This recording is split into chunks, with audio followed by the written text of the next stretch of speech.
Most stories end. This one never did. It arrived unlabeled. A signal looped across dozens of cassettes.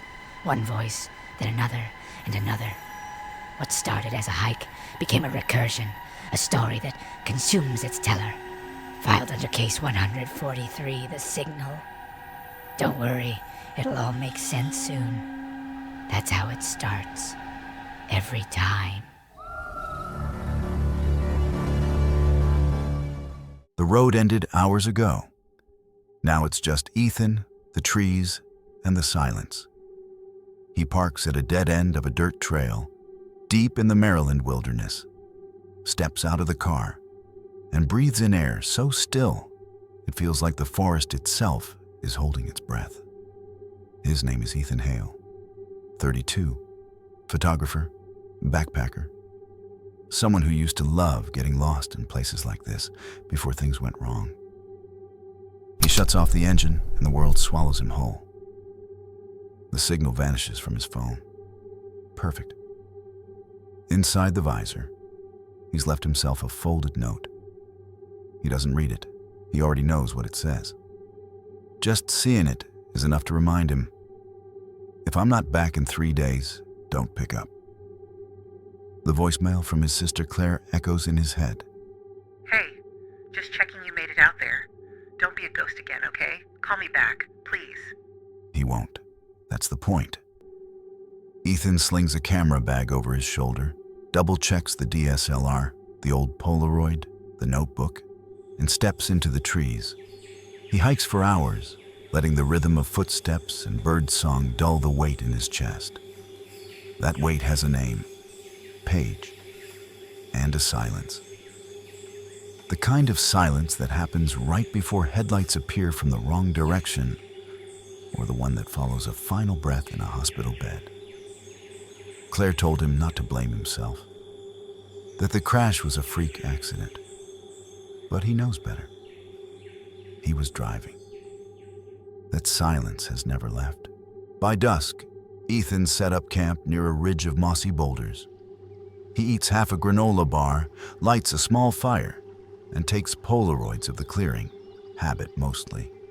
A glint of spiderweb, a twisted root, a cairn of stones someone built long ago, now half collapsed. He clicks on a pocket recorder and speaks quietly. Everything here feels old, not dead, but patient, watching. Ethan sat by the fire, the heat licking his legs, the night pressing in around him. He chewed a strip of jerky without tasting it, eyes darting between the tree line and the dying coals. There was no cell signal, no chirping from crickets. Even the wind had gone still. He pulled out his notebook and scribbled something quickly. He stared at the words, then flipped to the back and wrote a single name. Paige.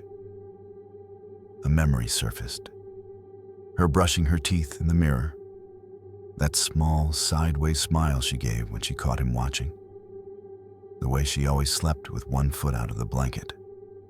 The fire cracked. He jumped. Nothing. Just woods. He swallowed dryly and zipped into the tent. The wind picked up, but only for a moment. Then silence again. He clicks on a pocket recorder and speaks quietly. Day 1. Camp set. No signal. Perfect. His voice sounds flat. Wrong. Like he's faking it. That night, he dreams of Paige in reverse, laughing backwards, rewinding into silence. Day 2. Ethan hikes deeper into the woods. The trail vanishes behind him, swallowed by trees. The air feels off. The shadows fall wrong. The forest is dense, too dense, and unnaturally quiet. He starts seeing things. Spiral carvings in the trees, burned marks in the dirt, subtle at first. But soon they're everywhere. He takes photos, marks trees with red chalk. His old habits kicking in, a documentarian's instinct. But there's a low buzzing in the back of his skull now, like static from an unseen television. That's when he sees it. A stone cairn, mostly buried in moss, and something beneath it, glinting. He kneels, moves the stones. A phone, an old iPhone, cracked, blood-stained, somehow still powered on. But there's only one app, just one. Call, then it rings. The name on the screen says, "Unknown caller." Ethan hesitates, then answers. You don't have time. It's already started. Listen to me. You have to. Don't let it find you. Don't. The call cuts off. The line goes dead. Ethan spins around. The forest looks exactly the same in every direction. He chooses anyone, and starts walking fast. 10 minutes later, he finds himself standing at the same cairn. Same moss, same phone in his hand, still ringing. The loop begins. At first, it's subtle. He hikes north, ends up west. He smashes the phone with a rock, wakes up, and it's whole again. He tries burning it, drowning it, burying it. Nothing works. Every path leads back to the cairn. Every attempt resets. His red chalk markings are already there before he draws them. The same bird flutters by, the same whispering wind. He tries to leave during the night. Snap! Back in the tent. By the third loop, Ethan tried to make a map. He drew lines with chalk and marked trees with shredded bits of his red flannel. He even left the trail camera nailed to a trunk with a blinking red light. But when he looped again, the chalk was already there. His fabric markers were aged, water damaged like they'd been hanging for weeks. The camera was gone. His map looked like nonsense. Spirals and dead ends. Trails that should connect simply didn't. "It's folding," he muttered. "Or I'm folding." Day, I don't know. It's smarter than me. I forget things when I sleep. I forget things when I die. But I don't stay dead. It just resets. He starts recording himself, trying to remember things that are slipping away. He begins to find things. A torn backpack, his brand, his color, a DSLR smashed into the roots of a tree. Same model, a grave-shaped mound of dirt, freshly packed. A voice in the woods whispers in Paige's voice. You didn't save me. You can't save yourself. That night, Ethan woke up to voices outside the tent. You can come home. It's okay. Just let go. Then Paige's voice, sharp, playful but wrong. You remember the sound, don't you? The metal folding, the scream? Ethan scrambled out into the darkness, flashlight beams slicing through mist. No one, but footsteps behind him, then laughter. He turned, just trees. On the ground lay a photograph, a Polaroid. It was him, standing right here, looking terrified. The hallucinations worsen. He hears Claire laughing from the trees, smells hospital disinfectant in the soil. He finds a cave, carved symbols on the walls. Inside, a notebook, too decayed to read except for one page. Day 4. Not alone. Heard breathing behind me while I drank from the stream. No one there. Day 6. Something walked past camp. No prints. Day... whatever. Voice on the phone says I'm next. Says I was him. That I was always him. Don't answer. That last page was torn. Underneath it, Ethan saw an imprint, like someone had carved into the page with a blade. It knows your name.